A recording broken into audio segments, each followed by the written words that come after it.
తప్పు. నిన్ను చూసి ఒకరు గౌరవిస్తున్నారంటే ఆ గౌరవానికి నువ్వు తిరిగి గౌరవం ఇవ్వాలి. అదే పద్ధతి అనిపించుకుంటుంది. పద్ధతి లేని ఈ మనుషుల దగ్గర నేను పద్ధతి పాటించాల్సిన అవసరం లేదు.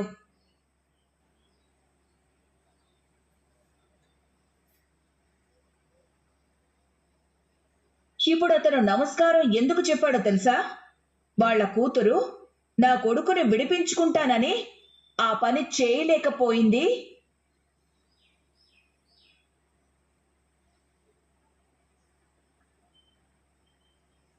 అది చెప్పడానికి తను రాలేక ఇదిగో తండ్రిని పంపించింది. ఇప్పుడు ఆయన చెప్పాలనుకున్నది అదే.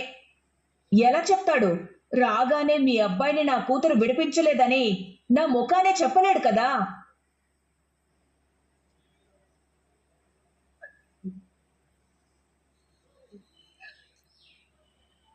వచ్చాడు, బండి దిగాడు, ఇప్పుడు నమస్కారం అమ్మా అన్నాడు. నమస్కారం సింహాద్రి అంటాను నేను. కాస్త దగ్గరకొచ్చి అమ్మా మీతో మాట్లాడాలి అంటాడు. చెప్పు సింహాద్రి అని నేను అంటాను.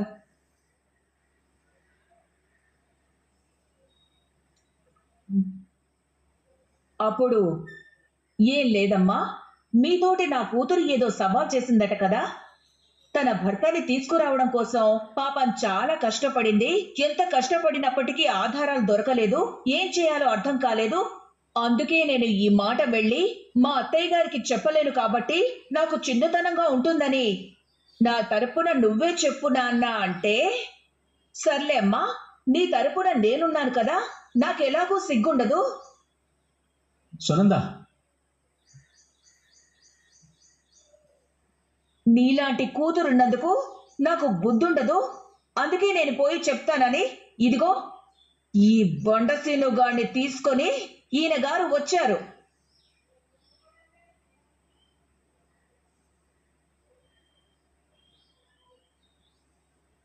ఏ సింహాద్రి, ఇదే కదా తమరు చెప్పాలనుకుంది?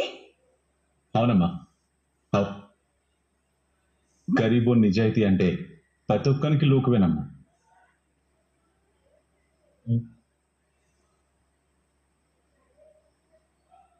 ఎందుకో గాని మా నిజాయితీకి ఇలువ ఉండదమ్మా. అమ్మా, మీకు ఆస్తులు ఉండొచ్చు, మాకు ఆత్మాభిమానం ఉంటుంది.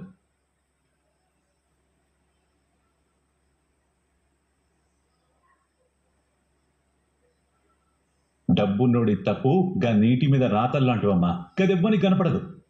కానీ పేదోని తప్పు తెల్ల బట్ట మీద ఎర్ర మరక తీరమ్మా, గదందరికి కనపడుతూనే ఉంటది. గది కూడా జీవితాంతం జీవితాంతం చెరిగిపోనే ఒక ముద్ర లెక్క ఉంటదమ్మా.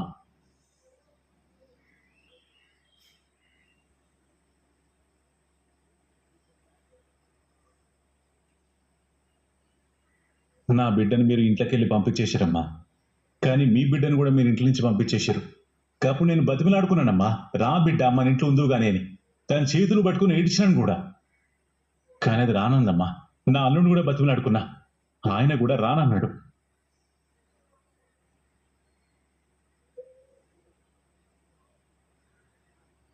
అమ్మా, అది చాలా గొప్పోళ్ళమ్మా. కసవంటి గొప్పోళ్ళకి ఒక్క కష్టం వచ్చింది, ఆ కష్టాన్ని ధైర్యంగా ఎదిరించి నా బిడ్డ నిలబడ్డది.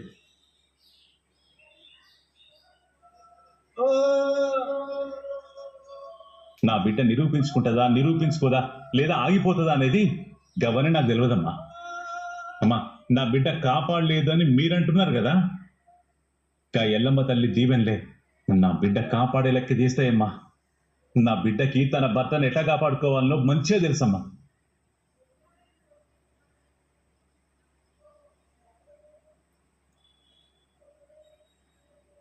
ఎందుకంటే నా బిడ్డ పంపిందని నేను ఇడికి రాలేదమ్మా.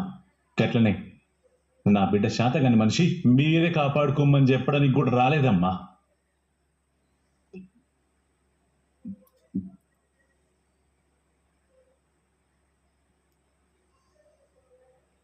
అమ్మా, మీరెట్లయితే మీ బిడ్డను చూసుకోనికి వచ్చిందో నేను కూడా నా అల్లుని చూసుకోనికే వచ్చిందమ్మా. నీ కోడలు ఏం చేయలేదని నువ్వు అనుకుంటున్నావు కదమ్మా, కానీ నా బిడ్డ ఏదో ఒకటి చేస్తుందని నేను నమ్ముతున్నానమ్మా. కానీ అది ఏం చేస్తుందో కాలమే నిర్ణయిస్తుంది. ఇంకా నిర్ణయించడానికి ఏముందిలే, అంతా అయిపోయింది. చేత కాదు అని నిరూపించుకుంది.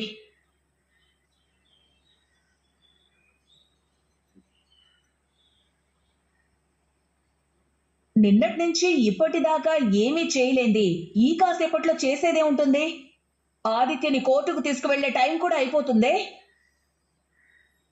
అర్థమైంది. నా కొడుకుని పూర్తిగా గాలికి వదిలేసిందని నాకు అర్థమైంది. ఈసారి నా కొడుకుకి కూడా అర్థమవుతుంది.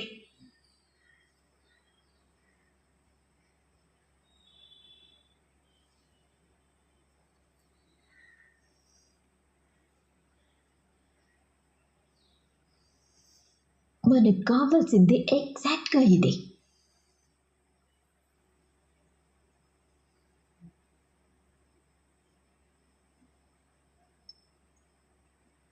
చెప్పు పెద్దమ్మా. ఏం చెప్పమంటావే? భయంతో గజగజ వణికిపోయి చేస్తున్నాను. నీకెందుకు భయం? వసే, మీ బావగారు మర్డర్ కేసులో ఇరుక్కున్నారు కదా, ఆ మర్డర్ చేసింది నువ్వేనే, అది మర్చిపోకు. అయ్యో, నువ్వెందుకు పెద్దమ్మా అలా అరుస్తావు? నీ పక్కన ఇంకా ఎవరైనా ఉన్నారనుకో, ఏంటి మన పరిస్థితి? ఎక్కడ వెళ్ళటమే? నేను తలుపులేసుకొని మంచం మీద కూర్చుని ముసుగేసుకొని మరీ మాట్లాడుతున్నాను. నాకు కాళ్ళు చేతులు ఏమీ ఆడట్లేదే. ఎందుకు? వసే, ముందు అక్కడ ఏం జరుగుతుందో చెప్పవే. ఏముంది, మా అత్తయ్య గారు మావయ్య గారు నేను చేతు పోలీస్ స్టేషన్కి వచ్చాం. బయటే ఉన్నాం. కుట్టి వచ్చిందా? అది రాలేదు.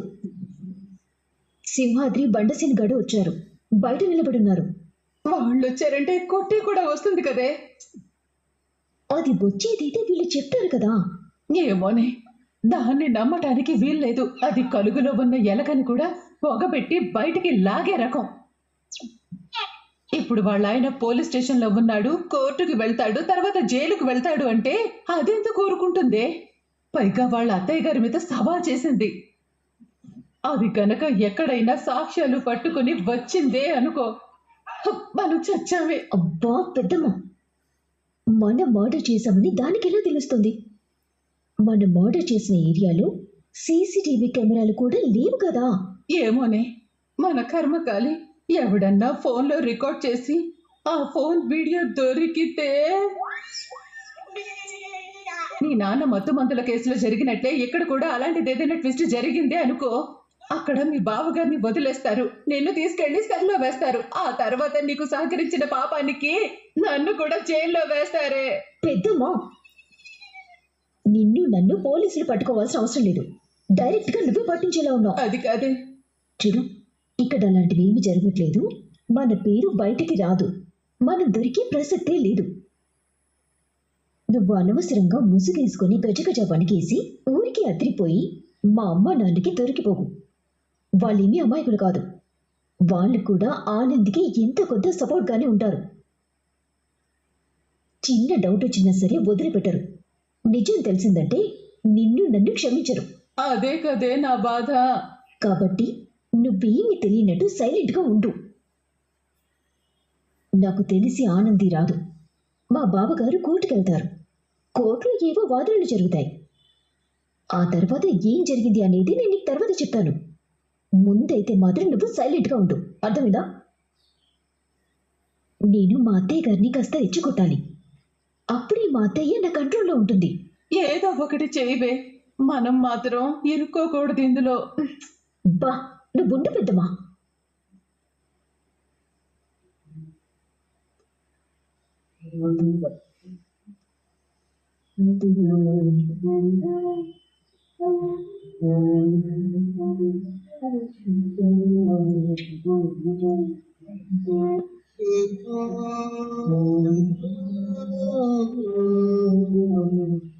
మీ వాళ్ళంతా బయటే ఉన్నారు, కానీ మీ ఆవిడ కనిపించలేదు. ఒకవేళ కోర్టు దగ్గర ఎదురు చూస్తున్నారేమో. రండి.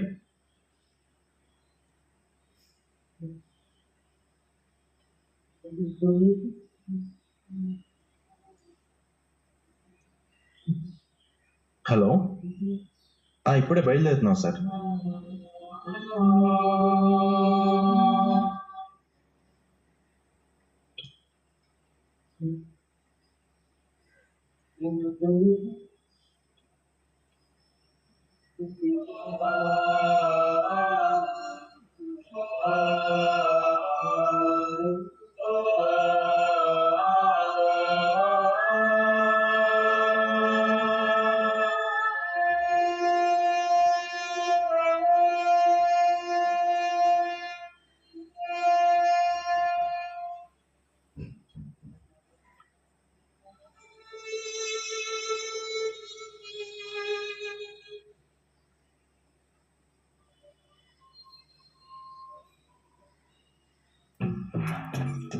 మోసపోవడం అంటే తెలుసా అండి? ఇదే ఇదే దానికి బెస్ట్ ఎగ్జాంపుల్.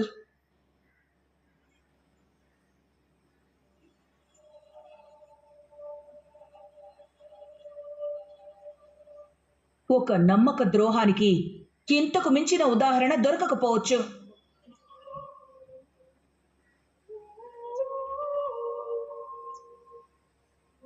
భార్యని నమ్ముకున్నాడు కాబట్టి కోర్టుకు వెళ్తున్నాడు. ఆ తర్వాత ఏమవుతుందో మన చేతుల్లో లేదు. తను ఏ తప్పు చేయలేదని చెప్తున్నాడు కదా, చూద్దాం కోర్టుకి వెళ్ళాక ఏం జరుగుతుందో. ఇంకా ఏం జరగాలండి? పోలీస్ స్టేషన్కి వచ్చాడు కదా. మామూలుగా నా కొడుకుని నేను కాపాడుకునేదాన్ని. సునందకు ఆ సత్తా ఉంది. కానీ ప్రతిసారి ఈ సునంద ఎవరి చేతిలోనైతే మోసపోతోందో, ఈ రోజు కూడా అదే మనిషి చేతిలో మోసపోయింది. ఆనంది చేతిలో ఈ సునంద మోసపోయింది.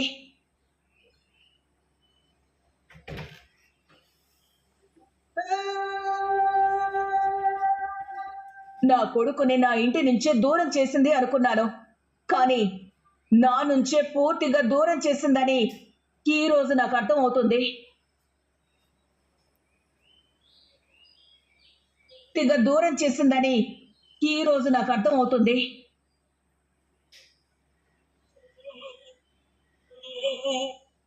తను పగ తీర్చుకుందండి. నా సాయాన్ని కూడా నా కొడుకు వరకు రాకుండా ఆపేసి నా మీద పూర్తిగా పగ తీర్చుకుంది. సునంద,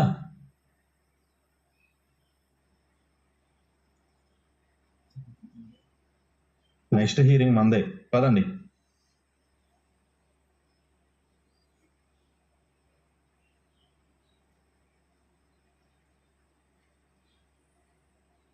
చూడండి, నా కొడుకు వెళ్ళిపోతున్నాడు. కోర్టు మెట్లెక్కి ఒక నేరస్తుడిగా బోన్లో నిలబడబోతున్నాడు.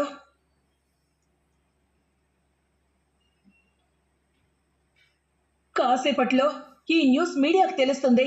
సొసైటీలో మన ఫ్యామిలీకి ఉన్న పరువు, ఈ సునందకున్న ఇమేజ్ మొత్తం మొత్తం మట్ట కలిసిపోతుంది. కారెక్కించండి.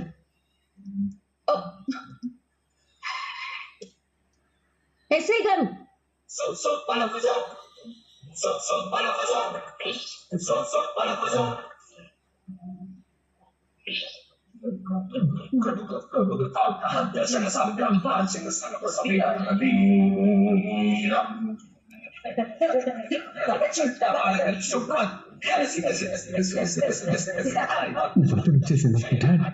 వచ్చేసింది.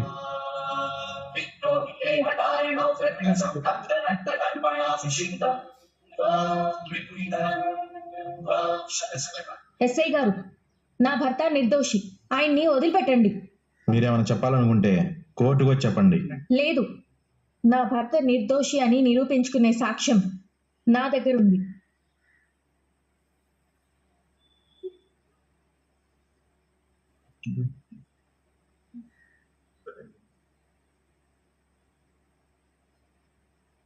కొంపదీసి మా గురించి ఏమైనా తెలిసిందా? ఇప్పుడు సాక్ష్యాలు ఇవన్నీ పనికిరావమ్మా. మీరేమైనా చెప్పాలనుకుంటే కోర్టులోనే చెప్పండి, అర్థమవుతుందా? మీరు తప్పు చేస్తున్నారు ఇన్స్పెక్టర్.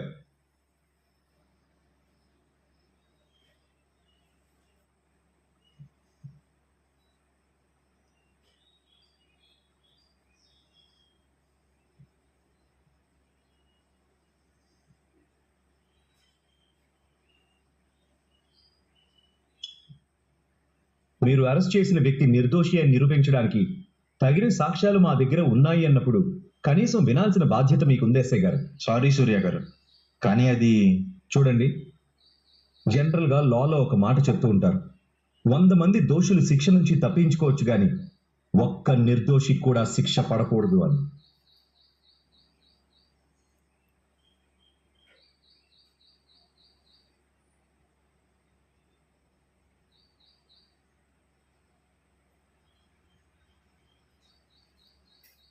కానీ ఈరోజు అదే ప్రయత్నం జరుగుతుంది. ఒక నిర్దోషికి శిక్ష పడుతుంది. ఒక నిర్దోషి మీద నిందపడడానికి ఒక అవకాశం ఏర్పడింది.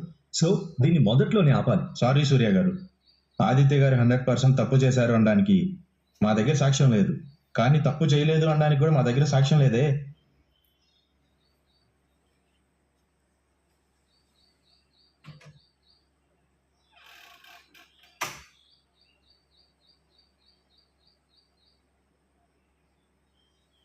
తన కారులో శవం దొరికింది కాబట్టి తందే రెస్పాన్సిబిలిటీ.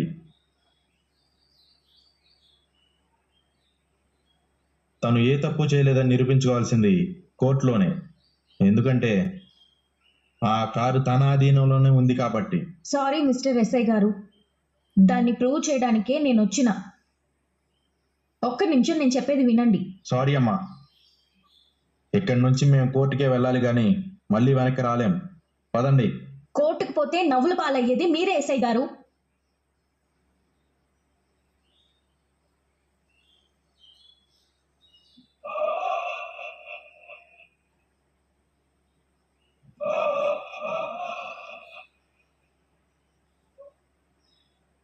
ఏం మాట్లాడుతున్నారు మీరు? ఎస్, ఎందుకంటే నేను డాక్టర్ దగ్గర పోయి పోస్ట్ మార్టం రిపోర్ట్స్ తీసుకున్నాను. కావాలంటే మీరు చూడొచ్చు.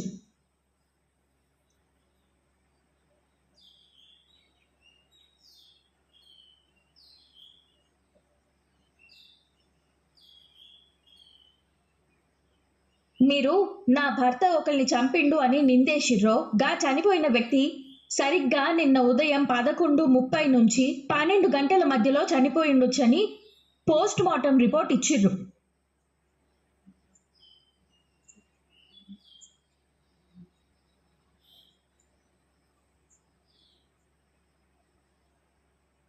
కానీ సరిగ్గా నిన్న ఉదయం 11 గంటల నుంచి మధ్యాహ్నం 12 గంటల దాకా నా భర్త హాస్పిటల్లో ఉన్నారు.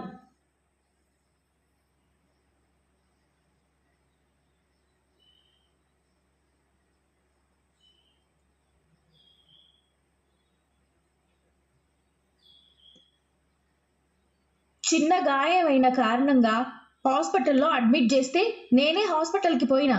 దీంట్లో హాస్పిటల్ సీసీటీవీ ఫుటేజ్ కూడా ఉంది, కావాలంటే చూడండి.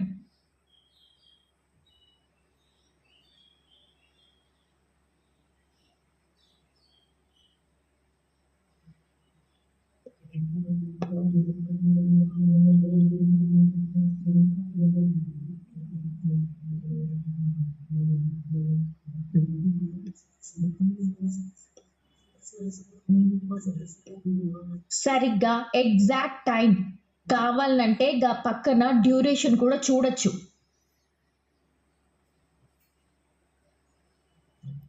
సో మీరు ఏ టైంలో అయితే తను చనిపోయిండు అనుకుంటుర్రో, గా టైంలో నా భర్త ఆడలేడు.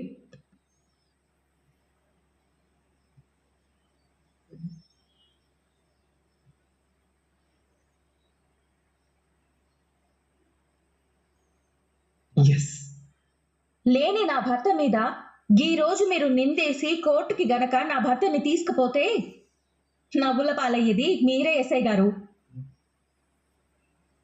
గీ ఎవిడెన్స్ ఆడ చూపించినాను అనుకోండి, మీరు కోర్టుకి సమాధానం చెప్పాల్సి వస్తుంది. అర్థమవుతుందా?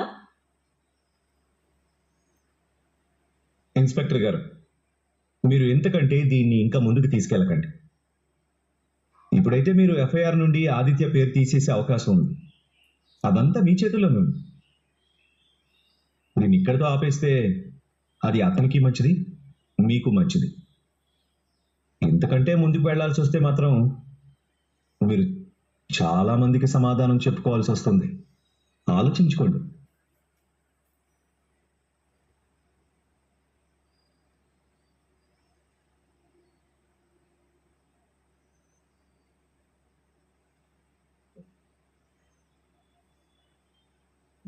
సారీ సూర్య గారు, ఒకసారి లోపలికి వెళ్ళి మాట్లాడుకుందాం. కానిస్టేబుల్స్, ఇతను లోపల తీసురండి.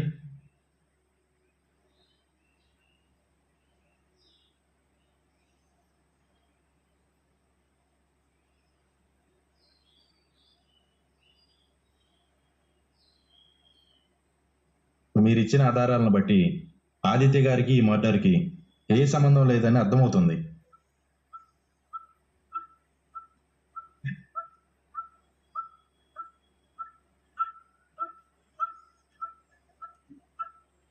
ఎఫ్ఐఆర్ నుంచి ఆదిత్య గారి పేరు తొలగించడం జరుగుతుంది. తనని నిర్దోషిగా వదిలేస్తున్నాం.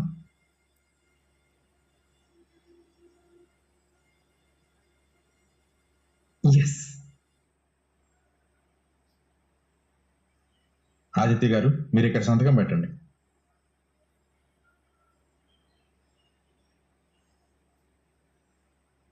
సూర్య గారు మీరు కూడా ఒక సంతకం పెట్టండి. ఇన్స్పెక్టర్ గారు, మీకు ఏదైనా ప్రాబ్లం అయితే నాకు ఇన్ఫార్మ్ చేయండి. Sure sir, thank you. కుట్టి పదండి. మరి